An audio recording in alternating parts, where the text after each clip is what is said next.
Hi friends, ఈరోజు మనం ఈ వీడియోలో అరబ్ దేశాలలో ఎన్ని హిందూ దేవాలయాలు ఉన్నాయి, అసలు వాటి పరిస్థితి ఏంటి అనే విషయాలు ఈరోజు మనం ఈ వీడియోలో తెలుసుకుందాం. ఈ వీడియో చాలా ఇంట్రెస్టింగ్గా ఉంటుంది. మీరు కనుక ఛానల్ని ఫస్ట్ టైం చూస్తున్నట్లయితే లైక్ చేయండి, షేర్ చేయండి. మరిన్ని ఇంట్రెస్టింగ్ వీడియోస్ మిస్ కాకుండా ఉండాలంటే ఛానల్ని సబ్స్క్రైబ్ చేయండి. ఫిబ్రవరి 13, 2024న నరేంద్ర మోడీ మరోసారి యుఏఈ వెళ్ళారు. 13, 14 తేదీలలో ఆయన యుఏఈలో పర్యటించారు. 2015 నుంచి ఇప్పటి వరకు ఆయన యుఏఈ వెళ్ళడం ఇది 7వసారి. గత 8 నెలల్లోనే ఆయన 3 సార్లు ఆ దేశానికి వెళ్ళారు. తాజా పర్యటనలో యుఏఈ రాజధాని అబుదాబిలో అహ్లాన్ మోదీ అనే పేరుతో ఒక కార్యక్రమం జరిగింది. యుఏఈలోని భారతీయ సమాజం దీన్ని చాలా పెద్ద కార్యక్రమంగా చెప్తోంది. ఈ కార్యక్రమంలో పాల్గొనేందుకు 60,000 మంది రిజిస్టర్ చేసుకున్నట్లు నిర్వాహకులు చెప్పారు. అనంతరం దుబాయ్లో జరిగే వరల్డ్ గవర్నమెంట్ సమ్మిట్ 2024లో మోడీ ప్రసంగించారని భారత విదేశీ వ్యవహారాల మంత్రిత్వ శాఖ చెప్పింది. మరోవైపు మోడీ పర్యటన సమయంలో ఫిబ్రవరి 14న అబుదాబిలో స్వామినారాయణ ఆలయాన్ని ప్రారంభించారు. ఈ ఆలయ నిర్మాణం 2019 డిసెంబర్లో ప్రారంభమైంది. ఆలయానికి 7 శిఖరాలు, 5 గోపురాలు ఉన్నాయి. ఆలయాన్ని బాబ్స్ స్వామినారాయణ సంస్థ నిర్మించింది. ఆలయ ప్రారంభోత్సవ కార్యక్రమానికి బాబ్స్ స్వామినారాయణ సంస్థ అధిపతి మహంత్ స్వామి మహారాజ్ నేతృత్వం వహించారు.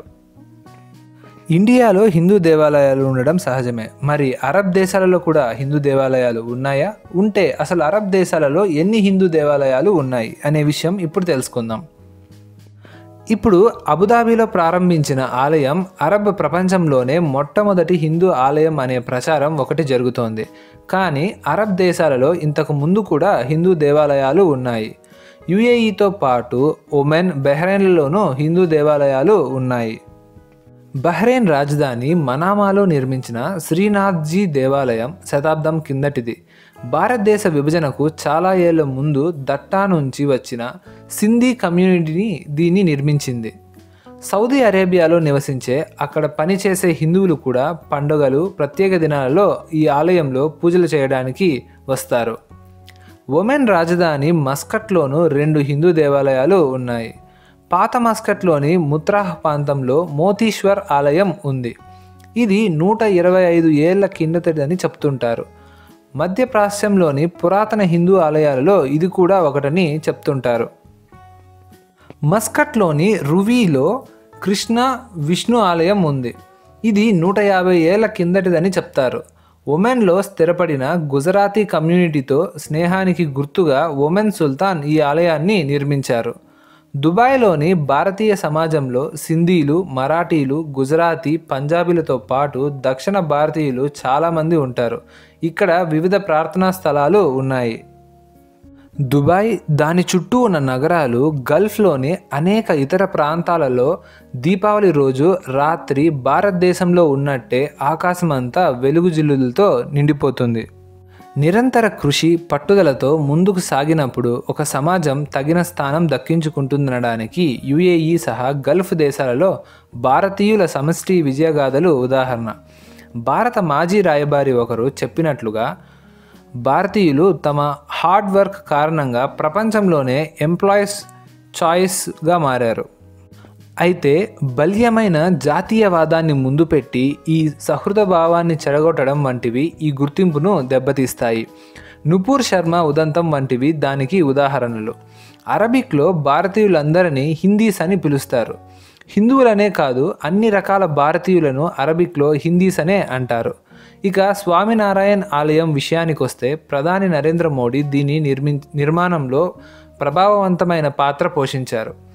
దీన్ని రాజకీయ విషయంగానూ మత విషయంగానూ చూస్తే అది సరికాదు. ప్రస్తుత రోజుల్లో భారత్లో మతానికి సంబంధించిన ఏదైనా రాజకీయ అంశంగా మారుతోంది. కానీ ఇందుకు విరుద్ధంగా అరబ్ ప్రపంచంలో అలాంటిది జరగలేదు.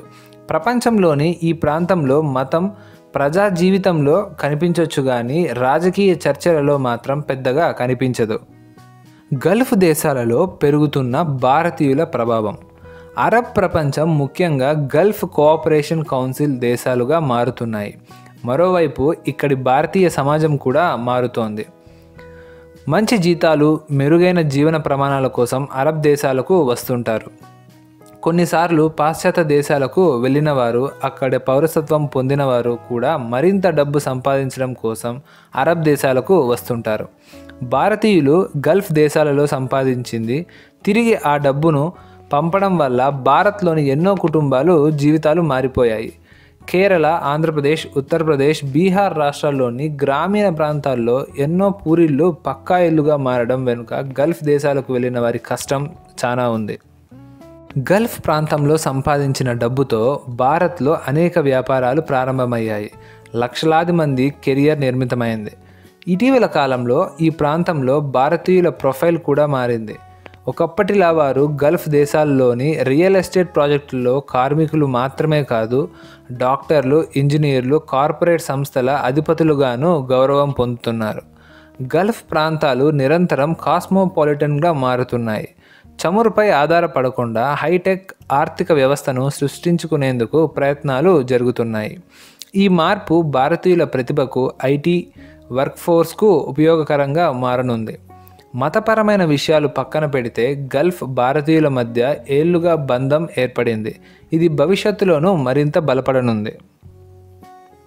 యుఏఈ వేరు, సౌదీ అరేబియా వేరు. ఇక్కడ మరో విషయం కూడా ఉంది.